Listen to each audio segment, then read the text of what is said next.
le sais, j'adore mon métier. J'ai toujours voulu monter ma propre entreprise. Mais je m'en sors pas bien toute seule. Je me demande même si je ne vais pas arrêter. Surtout pas.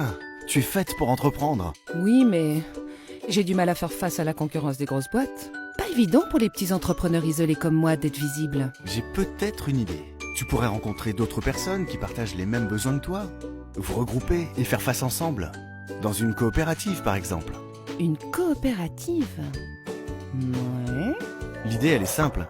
Ensemble, on est plus fort. On s'entraide. Une coopérative est au service de ses membres.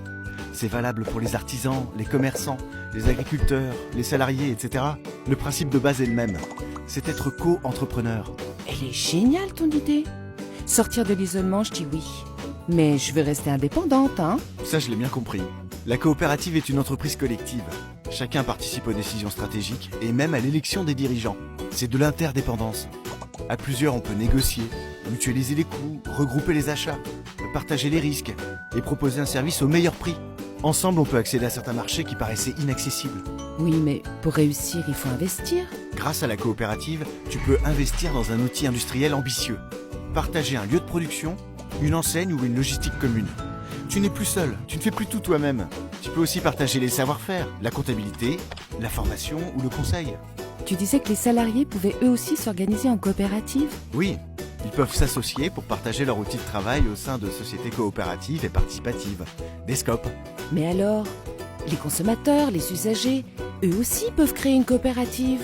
Voilà, t'as bien compris le principe. Les usagers peuvent se regrouper en coopérative autour d'un projet pour améliorer leur pouvoir d'achat, accéder à des services pour eux et leur famille. En changeant d'échelle, tu obtiens de meilleurs tarifs. Tu peux négocier avec les fournisseurs. Par exemple, des consommateurs peuvent décider de se réunir au sein d'une coopérative alimentaire et proposer des produits locaux ou bio à prix raisonnable. On peut aussi mutualiser le logement, l'achat de livres, de téléphonie, la production d'énergie. En fait, toutes les activités peuvent s'organiser en coopérative. C'est ça, tu en as la preuve tous les jours. Au quotidien, les personnes qui choisissent le modèle coopératif font d'abord vivre l'économie locale. Ce sont par exemple des magasins proches de leurs consommateurs, des banques de proximité, des habitats coopératifs, des services à la personne, que sais-je encore.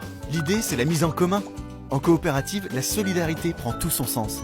En coopérative, on parie sur le collectif, on mutualise, on répond aux besoins des membres de la coopérative et on fait vivre les territoires. Moi, j'adhère complètement. Et vous ?